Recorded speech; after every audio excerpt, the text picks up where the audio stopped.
সুপ্রিয় দর্শক, 2022 সালের শেষ টিবিএস মার্কেটসে সবাইকে স্বাগতম।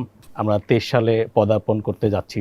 আজকে আমাদের আমন্ত্রিত অতিথি ঢাকা ইউনিভার্সিটির ফাইন্যান্স শিক্ষক, একজন চার্টার্ড ফিনান্সিয়াল অ্যানালিস্ট, উনি ফাইন্যান্সিয়াল রিস্ক ম্যানেজার, অলসো একজন এসিসিএ, জনাব সজীব হোসেন। স্যার, আপনাকে আমাদের স্টুডিওতে স্বাগতম। Thank you for inviting me.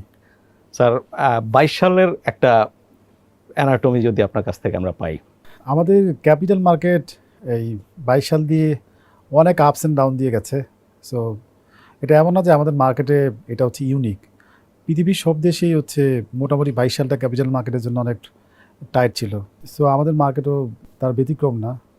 So নানান ধরনের এক্সটার্নাল ইন্টারনাল যদি সব কিছু মিলাই বলি, যে রাশিয়া ইউক্রেন যুদ্ধ, তারপর হচ্ছে গ্লোবালি যে ইনফ্লেশনের যে সার্জ, এই ইন্টারেস্ট রেট, মনিটারি টাইটেনিং, সব কিছু মিলে আমি বলবো যে 22 সালটা ইট ওয়াজ টাফ।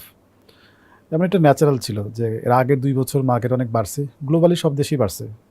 সো এখন ইজি মানি আস্তে আস্তে ওয়াইপড আউট হয়ে যাচ্ছে, মার্কেট অনেক আপস অ্যান্ড ডাউনের মধ্যে দিয়ে যাচ্ছে। 22 সালটা ডাউনওয়ার্ড ছিল। সো আমার কাছে মনে হয় যে এই 22 সাল if you compare with the other countries, এই গ্লোবালি যদি চিন্তা করেন যে গ্লোবালি হচ্ছে 22 সালে অন অ্যান অ্যাভারেজ গ্লোবাল যে স্টক ইন্ডেক্স MSCI, এই গ্লোবাল ইন্ডেক্স বলি আমরা, সেটা অ্যারাউন্ড 20% কমছে। এই ইমার্জিং মার্কেট যেগুলো এরা পড়ছে অ্যারাউন্ড, ধরে না, ইমার্জিং মার্কেট মানে হচ্ছে ডেভেলপিং কান্ট্রি যারা, এই ওদের শেয়ার মার্কেট পড়ছে গড়ে 15 থেকে 16%। তো সেই হিসেবে বাংলাদেশের যদি আমি বলি, আমাদের ঢাকা স্টক এক্সচেঞ্জে কী হয়েছে, 22 সালে আমাদের ইন্ডেক্স শুরু করছি আমরা 6700 সামথিং দিয়ে, এই আজকে মনে হয় লাস্ট ডেট হয়েছে, আজকে আমরা শেষ করছি 6180 বা 90। সো অ্যারাউন্ড 9% পড়ছে। So if you think of performance, আমি বলবো যে আমাদের ডিএসসি ভালো করছে কম্পেয়ার টু আদার মার্কেট। কিন্তু আমাদের শেয়ার বাজার নিয়ে ইনভেস্টরদের যে পরিমাণ ফ্রাস্ট্রেশন দেখলাম, যে ওয়াল স্ট্রিটে আপনার নাসডাক 39%-এর মতো বোধহয় পড়ে গেছে। তো এত ফ্রাস্ট্রেশন কি ওখানে আছে কিনা, বা আমাদের হোয়াট ইজ ইউনিক হিয়ার? আমাদের ইউনিক হচ্ছে আমাদের মার্কেট মাইক্রো স্ট্রাকচার, মানে ইনভেস্টর বেস। সো আপনি বলেন আমেরিকার কথা, আমেরিকাতে আপনার এই ওদের বড় বড় ইনস্টিটিউশনাল ইনভেস্টর আছে। সো ওদের যদি মার্কেট আপনি স্ট্রাকচার দেখেন, আমেরিকাতে গড়ে হচ্ছে যে প্রতিদিন যে ট্রেড হয় বা যত শেয়ার আছে, কারা শেয়ারগুলো ধারণ করে, তার অ্যারাউন্ড 70 to 75% হচ্ছে এই ইনস্টিটিউশন হচ্ছে এগুলো হোল্ড করে। বিভিন্ন mutual fund, investment bank, hedge fund, তারা, এবং এগুলো হচ্ছে ইনস্টিটিউশনালাইজড। এবং ডেইলি যে ট্রেড হয়, ডেইলি ট্রেডের হচ্ছে প্রায় 80% এই ইনস্টিটিউশন করে। আমাদের মার্কেটে ঠিক উল্টা, আমাদের মার্কেটে ডেইলি যে ট্রেড হয়, যদিও বিসেক ডাটা এখনও দেয় না বা ডিএসসি সেটা দেয় না, but if you look at the এই data from house to house, তাহলে দেখবেন যে আমাদের ডেইলি ট্রেড হয় হচ্ছে, যদি আপনার 500 কোটি টাকা ট্রেড হয়, তার 400 কোটি টাকা ট্রেড করেছে সাধারণ বিনিয়োগকারী। তো এখন সাধারণ বিনিয়োগকারীদের ইনভেস্টমেন্ট হরাইজন সাথে ছোটো হয়, অনেক বেশি ইম্পালসিভ হয়। মার্কেট পড়লে তারা যেমন অনেক বেশি চিল্লাপাল্লা করে, আবার মার্কেট বাড়লে তারা আরও টাকা নিয়ে আসে, অনেক বেশি এক্সাইটেড থাকে। সো রিয়াকশন এখান থেকে বেশি হয়। যেমন আপনি দেখেন যে যারা যখন এই যে মার্কেট পড়ে, আপনি যখন দেখেন যে পত্রপত্রিকায় লেখালেখি হচ্ছে, অনেকের এই ডিপ্রেশন বলেন, অ্যাংজাইটি বলেন, রাগ ক্ষোভ বলেন প্রকাশ করতেছে, এগুলো করে কে? ব্যাংক করে না, ইন্স্যুরেন্স কোম্পানি করে না, ইনস্টিটিউশন করে না, করে কে? সাধারণ বিনিয়োগকারী। কারণ তাদের সংখ্যা এখানে অনেক বেশি, অনেক বেশি। আমার জানা মতে আর কোনো এই মার্কেট আছে কি না যেখানে আপনার ডেইলি ট্রেডের 80% এই সাধারণ বিনিয়োগকারী করে। সো এটা আমাদের মার্কেটের জন্য ইউনিক। এই চেঞ্জগুলো তো অনেক দিন ধরে আমরা শুনছি যে ইনস্টিটিউশনাল বেস দাঁড় করাইতে হবে, ইনস্টিটিউশনাল ক্যাপিটাল বাড়াইতে হবে, হচ্ছে না কেন? এটা অনেকগুলো কারণ আছে। মানে একটা কারণ হচ্ছে, মানে when you talk about institution, what do you mean by institution? Bank, insurance company, NBFI, provident fund, endowment fund, এই পেনশন ফান্ড। সো আমাদের এইখানে যে স্ট্রাকচার এই গত 10 বছর বা 12 বছরে ডেভেলপ হয় নাই। কারণ আপনি জানেন যে করোনার আগ পর্যন্ত মার্কেট অনেক খারাপ ছিল। 2010 সালের এই পতনের পরে আই গেস 2016 শেষের দিকে, 17 শুরুর দিকে মার্কেট একটু আপ ছিল। আদারওয়াইজ পুরো টাইম পিরিয়ডে হচ্ছে ডাউনওয়ার্ড ছিল। তো আপনার যখন মার্কেট ডাউন থাকে, সবাই লস করে, কোনো ইনস্টিটিউশন তো আসবে না। ওই বেসটা আসলে হয় নাই। আর আরেকটা কারণ হচ্ছে যে এই ক্যাপিটাল মার্কেটে যেই ধরনের ফান্ড আসার কথা, এই ধরুন আমি যখন ফাইন্যান্স পড়াই, when you talk about capital market, capital মানেই হচ্ছে লং টার্ম। কারণ আপনি যখন শেয়ার কিনেন, শেয়ারের কিন্তু কোনো ম্যাচুরিটি থাকে না যে 5 বছর পরে টাকা ফেরত দিবে, 10 বছর পরে টাকা ফেরত দিবে। You invest for the lifetime and you have the secondary market. If you want you can get out of the market by selling the share in the secondary market. But what's happening in Bangladesh, সেটা হচ্ছে যে capital মার্কেটে you are suppose to come or you are suppose to bring the long term fund, but আপনি আসেন কীভাবে, কারোর কাছ থেকে শুনছেন, শুই না 3 মাসের জন্য এই শেয়ারটা কিনছেন, 20% 10% পাবেন, অথবা কেউ আপনাকে বলছে এই শেয়ারটা 1 বছরের দ্বিগুণ হবে, অথবা আগামী 6 মাসের দ্বিগুণ হবে। 6 মাসের জন্য আসছেন, আপনি শর্ট টার্ম ফান্ড নিয়ে আসছেন। আর লং টার্ম ফান্ড আসে না, তার কারণ হচ্ছে যে লং টার্ম ফান্ডের যে বড় সোর্স যেটা, ধরুন এত প্রতিষ্ঠান, এত গভর্নমেন্ট অর্গানাইজেশন, ওদের যে প্রভিডেন্ট ফান্ড আছে, পেনশন ফান্ড আছে, এগুলো তো লং টার্ম ফান্ড, কারণ এগুলোর ম্যাচুরিটি 15 বছর 20 বছর আরও বেশি। গ্লোবালি কিন্তু এইসব ফান্ড ক্যাপিটাল মার্কেটে আসে। আমাদের এখানে আমার জানা মতে এইসব ফান্ড রিয়ালি আসে, বুঝছেন। ওরা আইপিওতে কিছু ইনভেস্টমেন্ট করে, আইপিওতে কোটা আছে ওদের, ওইটা ছাড়া অনেকদিন পরে শুরু হয়েছে। হ্যাঁ, ওরা কিন্তু আসে না। ধরেন এই যে আমাদের এই যে ধরেন আমি ঢাকা বিশ্ববিদ্যালয়ে জব করি, আমাদের ঢাকা বিশ্ববিদ্যালয়ের প্রভিডেন্ট ফান্ড আছে, প্রত্যেকটা ডিপার্টমেন্ট প্রত্যেকটা ফ্যাকাল্টির একটা করে প্রভিডেন্ট ফান্ড বা পেনশন ফান্ড আছে, মানে একটা এন্ডোমেন্ট ফান্ড আছে আর কি। তো এই ফান্ডগুলো আমরা কী করি জানেন, কিন্তু লং টার্ম ফান্ড আমরা এফডিআর করে রেখে দিচ্ছি। তো বিভিন্ন কোম্পানি বা ইনস্টিটিউশন যারা, তারাও এই ফান্ডগুলো নিয়ে আসে না, এটা একটা কারণ। তারপরে হচ্ছে যে আপনার আমাদের যে মার্কেট যে ভোলাটাইল, এবং আপনি যখন বলেন যে আমাদের মার্কেটে ধরেন শেয়ার আছে কতগুলো, সমস্ত শেয়ার মিলে হয়তো বা 400 আশপাশে হবে। এখান থেকে যদি মিউচুয়াল ফান্ডগুলো বাদ দেন, প্রায় 36টা মিউচুয়াল ফান্ড আছে, 360, আর বন্ড টন বাদ দিলে 350-এর মতো হবে। এই 350-এর মতন ভালো কোম্পানি, মানে ভালো কোম্পানি বলতে বোঝাচ্ছি যে তাদের লং টার্ম হোল্ড করা যায়, সাস্টেনেবল আর্নিং বেস আছে, মানে সাস্টেনেবলি তারা আর্ন করতে পারে, এবং তারা যে আর্ন করে টাকাটা চুরি করবে না সেটা দেখার জন্য একটা ভালো ম্যানেজমেন্ট আছে। এরকম যদি আপনি চিন্তা করেন যেরকম আমাদের এই গুড ম্যানেজমেন্ট এই সাস্টেনেবল আর্নিং জেনারেট করতে পারে, এরকম কোম্পানি কিন্তু বেশি নাই, হাতে গোনা ধরেন আপনি ম্যাক্সিমাম 40 থেকে 45টা হবে। Of course there are lot of company, growth company, small company, তারাও ভালো করতেছে, বাট তাদের পারফরমেন্স অনেক ভোলাটাইল। সো এই মার্কেটে যদি কেউ ইনভেস্টমেন্ট করে, তারা চিন্তা করে যে এই অনেক ভোলাটাইল, আমি আজকে ইনভেস্টমেন্ট করলাম, এই কালকে যদি 20% না থাকে। কিন্তু এফডিআর বা ফিক্সড ইনকামে সেই সুযোগ নেই যে আপনি 8% 9%, আর ওখানে তো রেটও বেশি। এখন হয়তো রেট কমছে, বাট আগে তো রেটও বেশি ছিল। আপনি যদি দেখেন যে কত 20 বছরের অ্যাভারেজ এই রাফলি 10% plus, which is a nice return given the fact that আপনার কোনো কোনো ক্যাপিটাল লসের রিস্ক নেই। 23 সাল মোটা দাগে কেমন যাবে মনে করছেন? 23 সাল কেমন যাবে, এই আজকে হচ্ছে ডিসেম্বরের 29, I guess today was the last trading day, right? আমাদের ইন্ডেক্স এখন আছে হচ্ছে 6190 আশপাশে, 200 প্লাস আজকে ক্লোজ, একটু উপরে। সো আমি যদি দেখি যে 23 সাল কেমন যাবে, look at a market valuation level. আমাদের মার্কেটের এই এখন যদি আমি দেখি যে পি রেশিও, আমরা মার্কেটকে ভ্যালুয়েশন করি একটা হয় হচ্ছে যে পি দিয়ে করা। এখন যদি আপনি পি রেশিও দেখেন, এই এখন আমাদের মার্কেটের পি রেশিও হচ্ছে রাফলি 16 থেকে 17। ডিফারেন্ট হয়তো ক্যালকুলেশন করা যায়, বাট এটা আপনার 16-17 মাঝখানে আসবে। এখন আপনি যদি বলেন যে 16-17 কি আন্ডার ভ্যালুড, যদি আন্ডার ভ্যালুড হয় সামনে মার্কেট অনেক বাড়ার কথা, এটা যদি অনেক বেশি হয় সামনে মার্কেট করার কথা। এটা বেশি না কম এটা বোঝার একটা হচ্ছে যে look back what happen in the last 20 years. আমি নিজে একটা রিসার্চ করছিলাম, সেখানে আমি দেখছিলাম যে আমাদের মার্কেটে ধরেন গত 22 বছরে আমাদের মার্কেটের যে গড় পি রেশিও, এই গড় পি রেশিও হচ্ছে মার্কেটের পি রেশিও সব কোম্পানির পি রেশিওর অ্যাভারেজ। আমাদের মার্কেটের গড় পি রেশিও হচ্ছে রাফলি অ্যারাউন্ড এই 15-16-র মতন, ইউ ক্যান থিঙ্ক অফ 16, এবং 80% অফ দ্য টাইম এটা ভেরি করছে হচ্ছে আপনার 12 থেকে 18-র মধ্যে। এটা ছিল রেঞ্জ। এখন আপনি আমাকে বলেন যে আমরা কোন রেঞ্জে আছি? আমরা টপ 40% আছি, মানে রেঞ্জের মধ্যে আছি, রাইট? 16 যদি অ্যাভারেজ হয়, আমরা এখন 16, 16.5 এরকম আছি। সো আমি বলবো যে আমাদের মার্কেট অনেক বেশি ওভার ভ্যালুডও না, আন্ডার ভ্যালুডও না, মোটামুটি fairly priced given the current scenario. তো 23 সাল কেমন যাবে, কারেন্ট ভ্যালুয়েশনে আপনি দেখবেন যে অনেক শেয়ার অনেক কারেকশন হয়ে গেছে, অনেক নিচে পড়ে গেছে। So I am expecting that এই 23 সালে যখন আপনার এই যে আপনার যে আনসার্টেনটিগুলো অনেকগুলো হয়তো কেটে যাবে, হয়তো ওইসব শেয়ারের এই পারফরমেন্স ভালো হবে।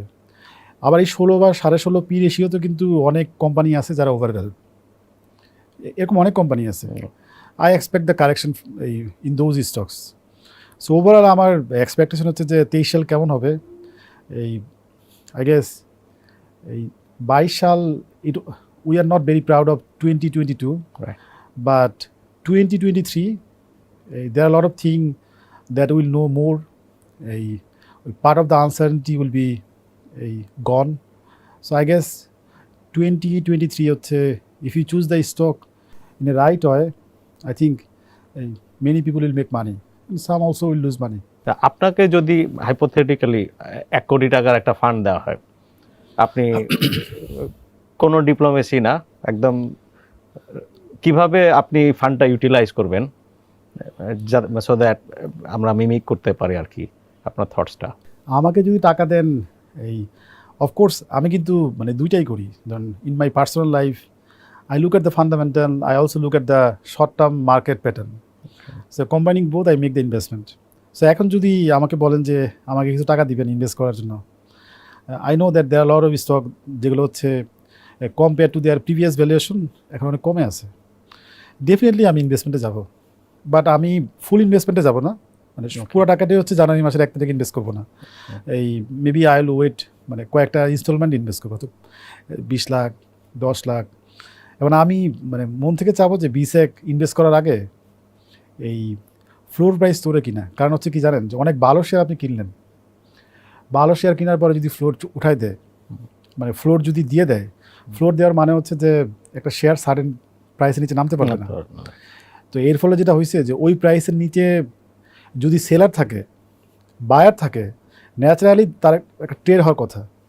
তো এইখানে হচ্ছে কি যে আমি ধরেন সেলার, আমি চাচ্ছি শেয়ারটা কম দামে সেল করতে, বায়ারও আছে সে কম দামে কিনতে যাচ্ছে, ফ্লোরের কারণে ওই সেলার সেল করতে পারতেছে না।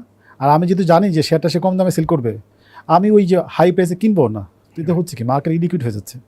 সো আমি ওয়েট করবো যে হয়তো উঠে যাবে, খুব তাড়াতাড়ি উঠে যাবে। আর ওই যে 1% 2% এগুলো কার্যত লিকুইডিটি খুব বাড়তে দিবে না, বাট তারপরে একটু সাইকোলজিক্যালি হয়তো মানুষকে একটু অ্যাসিওর করা আর কি। ফ্লোর যদি ওঠায় দেয়, মানে ওঠায় দিলে আসলে কি হবে, পক্ষে বিপক্ষে যুক্তি আছে। সো বিসেক এই যেই কনটেক্সটে ফ্লোরটা দিছিল, এই আমার যতদূর মনে পড়ে সেটা হচ্ছে যে নতুন যে কমিশন তারা ফ্লোর দিছে জুলাই মাসের 29 তারিখ 2021। 21-এ 20-এ এটা করোনার আগে? না না না, প্রথম ফ্লোর দিয়েছে সম্ভবত হচ্ছে আগের যে কমিশন ছিল তারা ঠিক করোনার আগে আগে। হ্যাঁ হ্যাঁ, মানে করোনা যখন হিট করলো তখন মার্চের 29 তারিখ, রাইট রাইট, 2020 মার্চ 26 বেশ রাইট। হ্যাঁ, তো তারা মার্চের দিকে ফ্লোরটা দিছিল। তো নতুন কমিশন এসে তারা অনেক ধরনের রিফর্ম নিছে, মার্কেট একটা মোমেন্টাম ক্রিয়েট করছে, মানুষজন ইন্টারেস্টেড হয়েছে, অনেক টাকা আসছে। তো তখন তাদের ফ্লোর রাখার দরকার হয় না, তারা এখন কিন্তু ফ্লোর তুলে দিছিল।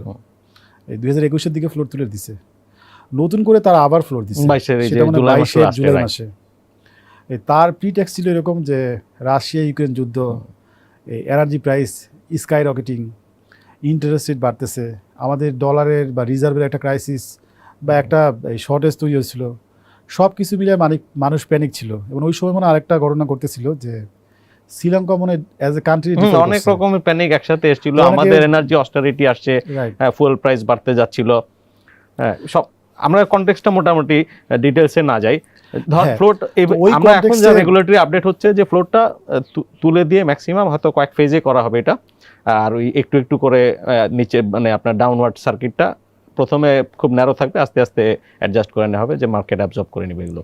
এটা হচ্ছে এখনকার প্ল্যান আর কি, এখনকার প্ল্যান। কিন্তু আপনাকে এই প্ল্যানে কিভাবে আগাবেন, রিয়ালিটি দেখতে হবে। রিয়ালিটি হচ্ছে যে আপনি তো বলেননি কনটেক্সট অফ ফ্লোর দিছে, I don't know how much justified it is, but ওই কনটেক্সটে বড় একটা সংখ্যক বিনিয়োগকারী দাবি ছিল, সাধারণ বিনিয়োগকারী যারা আছে সেই দাবিতে দিছে। কিন্তু এখন ধরেন আপনার যে কনটেক্সট, সেই কনটেক্সট হচ্ছে মার্কেট ড্রাই হয়ে গেছে।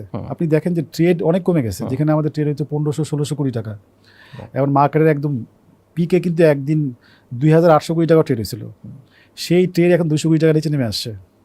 তো এখন যদি ফ্লোর না ওঠাই বা যদি ওঠাই, দুইটার পক্ষে বিপক্ষে যুক্তি কি? আমাকে যদি জিজ্ঞেস করেন যে ফ্লোর কি ওঠানো উচিত কিনা, আমার শর্ট আনসার হচ্ছে অবশ্যই কালকে ওঠানো উচিত। ওকে, এখন বিসেক তো আমি না, তাদের অনেক স্টেক হোল্ডার আছে, অনেক কিছু চিন্তা করতে হয়। তো তারা এখন ফ্লোর যদি না ওঠায় তাহলে কি হবে আমি আপনাকে বলি, এই তারা যদি না ওঠাইতেও চায় সেটাও মনে হয় পারবে না, they will be force to withdraw the floor at least in phases. কারণ হচ্ছে যে চিন্তা করেন যে আপনি কোনো একটা শেয়ার ইনভেস্টমেন্ট করবেন, আমি সেকেন্ডারি মার্কেটের জন্য ইনভেস্টমেন্ট করি, আপনি যদি দেখেন যে কালকে এই অ্যাসেটের কোনো বায়ার নেই, ইট ডাজন্ট ম্যাটার আপনি শর্ট টার্ম কি লং টার্ম, আপনি এইভাবে চিন্তা করেন আপনি একটা ফ্ল্যাট কিনলেন, আপনি ফ্ল্যাট কেনার পরে যদি দেখেন হয়তো আপনি ফ্ল্যাট কিনছেন 10 বছরের জন্য 20 বছরের জন্য, যদি দেখেন যে আপনি ফ্ল্যাট কেনার পরে কাল পরশুই এই ফ্ল্যাট কেনার জন্য আরো 10 জন আসছে, do you feel good or bad? Good, definitely will feel good, right? আপনি একটা ফ্ল্যাট কিনলেন লং টার্মের জন্য, মেবি 30 ইয়ার, কেনার পরে দেখলেন যে এই ফ্ল্যাট আর কেউ নাই, কেউ এটা হয়তো আপনি সেল করবেন না, বাট যদি দেখেন কোনো বায়ার নাই, কেউ কিনতে চায় না, you will feel bad and you will think that maybe I made a wrong decision, maybe something one wrong, right? Similarly চিন্তা করেন যে আমি যখন ক্যাপিটাল মার্কেট ইনভেস্টমেন্ট করবো, আমি যখন দেখতেছি যে শেয়ারগুলো এক একটা ফ্লোরে চলে আসতেছে, শিওরলি আমার কোনো এক্সিট নেই, রাইট? আমাকে শেয়ার নিয়ে বসে থাকতে হবে, আমার যদি টাকা দরকার হয় আমি কিন্তু শেয়ার সেল করতে পারবো না। তারপর হচ্ছে যে আপনার বড় ফান্ড যারা নিয়ে আসবে, মেবি ইনস্টিটিউশন, হেভিলি ডিসকারেজ তারা অলরেডি, ধরেন আপনি হয়তো বা 20,000 30,000 শেয়ার সেল করতে পারবেন। এখন যদি আমি বড় একটা কোয়ান্টিটি কিনি, then let's say 10 lakh share কিনলাম, 10 লাখ শেয়ার আমি কোথায় সেল করবো বলেন? আমি কিন্তু আটকায় যাবো। আমরা ধরে নিলাম যে ফ্লোটটা তুলে দিল হয়তো উইদিন ফিউ মান্থস, মোটামুটি মার্কেট ফ্রি হয়ে গেল, free in trading, all the stocks are back in trading, তখন আপনি কি করবেন? তখন আমি বলবো যে হোয়াট শুড বি ইওর 1 কোটি টাকা আপনি কিভাবে ম্যানেজ করবেন? আমি বলবো যে আমাকে 1 কোটি টাকা না, একটু বেশি টাকা দিয়ে, ওকে, আপনাকে 100 কোটি টাকা দেওয়া হলো, ফ্লোর যদি উঠে যায়, সো এখন অনেক শেয়ার ভালো দামে আছে, হয়তো আমি ওগুলো কিনবো, কিন্তু ফ্লোর যদি উঠে যায় আমি জানি যে অনেক শেয়ার যেগুলো কারেকশন হবে, কিছুটা কারেকশন হবে, they are good in the long run, but for the এই tactical period or temporary period maybe they are stuck at the floor, যে ফ্লোর তুলে দিলে হয়তো কিছু কারেকশন হবে, আমি ডেফিনেটলি কিনবো, I will go for buy. Okay, correction হয়ে যাওয়ার পরেই আমরা ধরে নিলাম আপনি 5 থেকে 10টা স্টকের নাম বলবেন, সো দ্যাট আপনার থটসটা আমাদের, যে আপনি যেগুলোর ব্যাপারে আশাবাদী আর কি। এখন ধরেন এই অনেক ভালো ভালো শেয়ার আছে, নাম এক্স্যাক্টলি বলা না, আমরা আপনার কাছে কোনো প্রাইস প্রেডিকশন চাচ্ছি না, সো আপনি ভালো শেয়ারের নাম বলতে পারেন। ভালো শেয়ার ধরেন আপনার এই ভালো শেয়ার কাকে বলি, এখন ধরেন ভালো শেয়ার আর ভালো ইনভেস্টমেন্ট কিন্তু এক জিনিস না, বুঝছেন? ওকে, এখন ধরেন আপনি বললেন, আপনি যদি কাউকে জিজ্ঞেস করেন বলবে যে গ্রামীণ ফোন কিনো, এই স্কোয়ার ফার্মা কিনো, রেয়ানাটা কিনো, কেন? কারণ এরা ভালো ডিভিডেন্ড দেয়, গভর্নেন্স ভালো, ম্যানেজমেন্ট ভালো, একটা প্রিডিক্টেবল আর্নিং সোর্স আছে। এখন আপনি তো আসলে ওইটা করার জন্য আসেন নাই, আপনি আসেন you want to make money, right? You want to buy at low and sell at high. So আপনাকে দেখতে হবে যে কোন শেয়ারের সামনে দাম বেশি বাড়বে over the next 6 month or 1 year or maybe beyond that. So আমি যখন ইনভেস্টমেন্টে যাব, আমার অবজেক্টিভ হচ্ছে রিটার্ন জেনারেট করা, ওকে, তাই না? যেটা আমি হচ্ছে সেল করে পাবো। সো এই নট নেসেসারিলি যে অনেক ভালো কোম্পানি সে আমাকে এটা দিবে। আপনি দেখেন যে 2020 সালে এই বর্তমান কমিশন যখন আসছে শিবলি স্যারের নেতৃত্বে, অনেক শেয়ার কিন্তু আপনার 2 গুণ 3 গুণ 4 গুণ হয়ে গেছে। অনেক ভালো শেয়ার যেগুলো আমরা যেগুলো বলি মার্কেটের ব্লু চিপস, এই ফর এক্সাম্পল ধরেন আপনার এই স্কোয়ার ফার্মা, গ্রামীণ ফোন, আপনি বলেন এগুলো কত পার্সেন্ট বাড়ছে? এগুলো অলমোস্ট ফ্ল্যাট।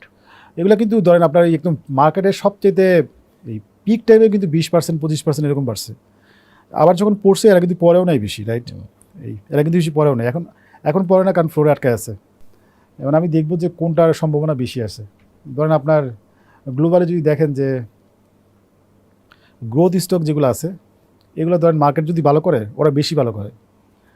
আবার খারাপ সময় ধরেন ভ্যালু স্টক যেগুলো আছে, ভ্যালু স্টক মানে হচ্ছে যে যেসব কোম্পানি হচ্ছে আপনার ডিভিডেন্ড বেশি দেয়, এই মানে ডিভিডেন্ড ইল্ড বেশি, এই যাদের হচ্ছে আপনার এই পি রেশিও একটু কম, যাদের ন্যাব কম্পেয়ার টু প্রাইস একটু বেশি, এগুলো হচ্ছে ভ্যালু স্টক।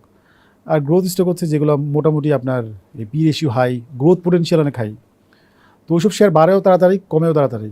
সো আমি হয়তো ওইসব খুঁজে বের করবো, যে যেহেতু মার্কেট অনেক কারেকশন হয়েছে, যে ওইসব শেয়ার কিছু খুঁজে বের করবো। আপনি ধরেন 23 সাল রাফলি আপনার টোটাল ফান্ডের কত পার্সেন্ট ক্যাশ এন্ড কত পার্সেন্ট স্টক? মানে আমাকে যদি বলেন যে মানে আমি সবসময় কিছু না কিছু ক্যাশ রাখবো, বুঝছেন? 20% 30% ইউ অলওয়েজ হোল্ড ক্যাশ, বুঝছেন?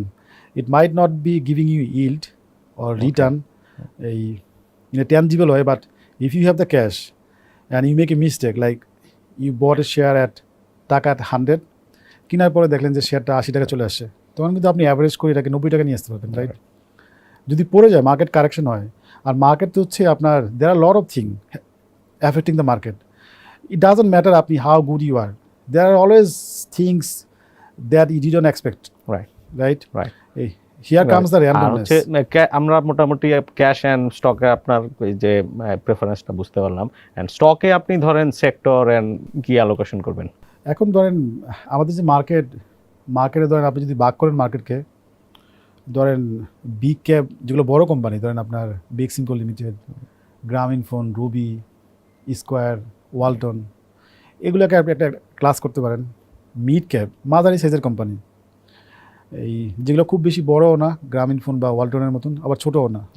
আবার কিছু আছে স্মল ক্যাপ, আমরা স্মল ক্যাপ বলি ধরেন যাদের এই পেইড আপ ক্যাপিটাল 30 কোটি টাকার নিচে, অথবা হচ্ছে ধরেন মার্কেট ক্যাপ অনেক মানে টোটাল মার্কেট ভ্যালু ধরেন 400 কোটি টাকার নিচে, বা 200 কোটি টাকা, 300 কোটি টাকা।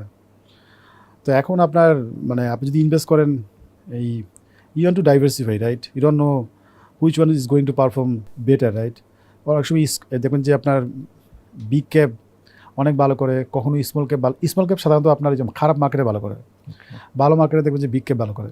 তো আমি এই সব দিকেই পজিশন নিয়ে রাখবো, মানে ডাইভার্সিফিকেশন এই would be the defensive strategy. You take the position, যে একটা শেয়ারে বা দুইটা শেয়ারে যদি আপনার ইনফরমেশন সেট ভালো থাকে, ইফ ইউর কনফিডেন্ট, তাহলে আপনি অনেক ইনভেস্ট করলেন। ধরেন আমাকে 10 কোটি টাকা দিলেন, আমি একটা শেয়ারে 3 কোটি 4 কোটি ইনভেস্ট করলাম, কিন্তু এমন করবো না যে সব টাকা আমি একটাতে ঢুকাই দেবো। ওকে, যদি আমি এই কাজটা করি, I will be defenceless, right?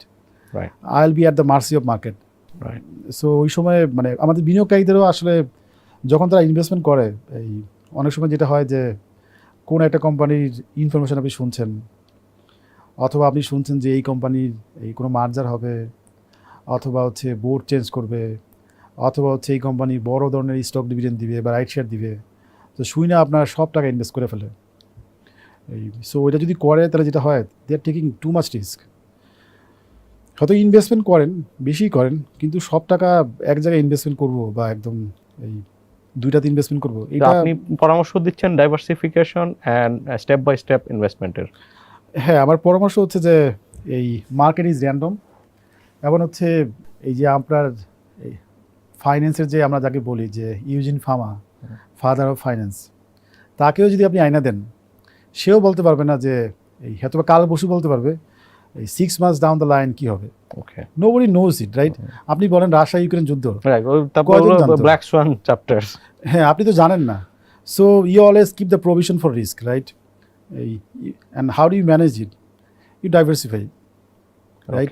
একটা হয়তো বা কমছে, আরেকটা বাড়ছে। এমন না যে আপনি হচ্ছেন ব্লাইন্ডলি ডাইভার্সিফাই করবেন।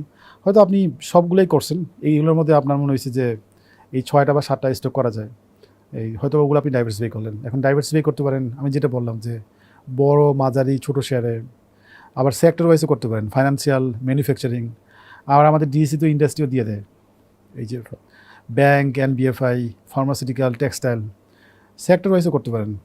সো আমার কাছে মনে হয় যে এই আপনার টাকা যাই হোক, যদি মোটামুটি আপনার 4-5টা শেয়ারে আপনার এই মোটামুটি ডাইভার্সিফাইড থাকে, লস হবে না বলতেছি না, লস অবশ্যই হবে যদি খারাপ মার্কেট হয়, তবে লস কম হবে।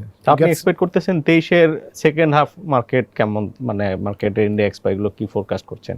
আমি মানে ফোকাস হচ্ছে কন্ডিশনাল। যদি আমার ধারণা যে এই এখনকার যে অবস্থা আছে, যে আনসার্টেনটিগুলো আছে, অনেক আনসার্টেনটি কিন্তু এখন ম্যাটারালাইজ হয়ে গেছে। এখন আমি জানি যে 2022 সালের শুরুতে বা মাঝামাঝিতে আমি যেগুলো জানতাম না, রাইট নাও স্ট্যান্ডিং অ্যাট এই ডিসেম্বর 2022, অনেক কিছু কিন্তু আমি জানি। যখন আমি জানি, তখন কিন্তু আমি জানি যে কী করতে হবে, right? Many of the uncertainty চলে গেছে, এখনও কিছু আনসার্টেনটি আছে। এর মধ্যে একটা বড় আনসার্টেনটি দেখি আমি, আমাদের ডলার কোথায় স্টেবল হয়, বা রিজার্ভ একটু হয় কিনা, একটু স্টেবল হয় কিনা, একটু মানে এখন তো পড়তেছে যাতে একটু উপরের দিকে যায়। সো এইগুলো হয়তো আমি মার্চের দিকে জেনে যাবো, বুঝছেন? এই আরেকটা বড় মার্কেটের একটা ইম্পেডিমেন্ট হচ্ছে ফ্লোর প্রাইস, যেটা বললাম যে বড় ইনভেস্টর আসে না। সো যদি ফ্লোর প্রাইস উঠায় দেয়, it's gonna be solved sooner, যদি হয়, মানে আমরা যা খবর assuming that you are right, your prediction is right. এই আমি এক্সপেক্ট করতেছি যে 2023 সালে মানে এখন যে টার্নওভার আছে 200-250, টার্নওভারটা বাড়বে, 700-800, 1000 কোটি টাকা চলে যাবে যদি ফ্লোর প্রাইস উঠায় দেয়।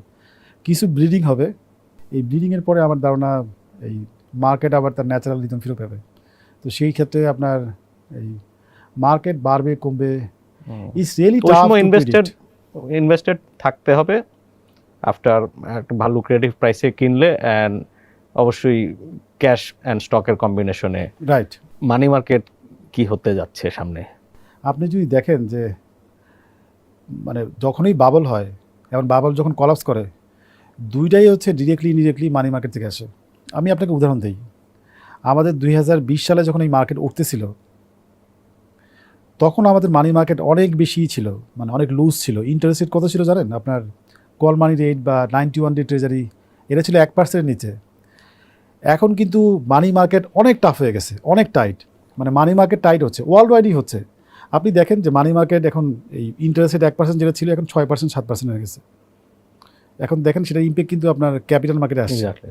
এবং শুধু এইটা না, আপনি যদি দেখেন if you go back in 2007, 8, 9, 10, 2007-এ যে বাবলটা হয়েছে আমাদের 7 থেকে 10 পর্যন্ত, সেটাও created from the money market. ওই সময় আপনার মনে আছে কিনা আমি জানি না, যে তত্ত্বাবধায়ক সরকার আসছে, আসার পরে এই সবাই একটু বয়া ছিল, ব্যাঙ্কগুলো আপনার ব্যাংক থেকে কেউ টাকা নিচ্ছিল না, মানে বিজনেসম্যানরা, ব্যাংকে অনেক অ্যাক্সেস লিকুইডিটি ছিল, ইন্টারেস্ট রেট কমে গেছিলো। সেই মানে easy money came to the capital market, আর মার্কেটে বাবল হয়েছে। এবার আপনার মনে আছে কিনা আমি জানি না, 2010 সালের শেষের দিকে মানি মার্কেট টাইট হওয়া শুরু করে, সেন্ট্রাল ব্যাংক সিআরআর বাড়াই দিছিল। এবং কোনো একটা দিন আমার মনে আছে, আই গেস ডিসেম্বরের কোনো একদিন, ঈদের আগে, এই আপনার কল মানি রেট 90% বা 95% উঠে গেছিলো। আপনি মনে আছে যে তখন থেকে কিন্তু মার্কেট আমরা collapse তখন করছে। ইউনিভার্সিটি লাইফে স্টকে ইনভেস্ট করি অল্প অল্প টাকা। রাইট। সো আপনি যদি আমেরিকাটাও দেখেন, আমেরিকাতে যে বড় বাবল হয়েছে 2020 সালের পরে, এই করোনাতে যে স্টিমুলাস প্যাকেজ, ইন্টারেস্ট রেট কমাই দিচ্ছে, বাবল কিন্তু ওখান থেকে হয়েছে। এখন যে মার্কেট পড়তেছে, কে কে ফালাচ্ছে? মানে started from the fad, right? ওদের সেন্ট্রাল ব্যাংক, তারা ইন্টারেস্ট রেট বাড়াই দিচ্ছে 0.25, 0.5 থেকে এখন তারা 4.5-এর দিকে নিয়ে গেছে, মার্কেট পড়তেছে। সো আমার অ্যাডভাইস হচ্ছে ইনভেস্টরদের কাছে, a nice way to understand what might happen to the capital market, you should have a look at the money market. Money market যখন টাইট হবে, expect the shadow in the capital market. Exactly, যে আপনার যখন মানে কোনো কষ্ট ছাড়াই, কোনো ঝুঁকি ছাড়াই বেশি সুদ পাওয়া যাচ্ছে, তখন এখানে রিস্ক নেওয়ার জন্য খুব কম মানুষই আরেকটা রাজি কানেকশন হয়। আছে, সেটা হচ্ছে যে মানে ক্যাপিটাল মার্কেটে যারা ইনভেস্টমেন্ট করে, বড় ফান্ড, ধরেন ব্যাংক, এনবিএফআই, ইন্স্যুরেন্স কোম্পানি, অথবা তাদের যে সাবসিডিয়ারি যেগুলো আছে, অ্যাসেট ম্যানেজমেন্ট কোম্পানি বা হচ্ছে ব্রোকারেজ বা মার্চেন্ট ব্যাংক, ওরা কিন্তু ওদের প্যারেন্ট কোম্পানির কাছ থেকে টাকা নেয়। Right. যখন প্যারেন্ট কোম্পানি নিজেই টাকার ক্রাইসিসে ভোগে, সে তো Right. টাকা দিবে না যে ক্যাপিটাল মার্কেট ইনভেস্টমেন্ট করে।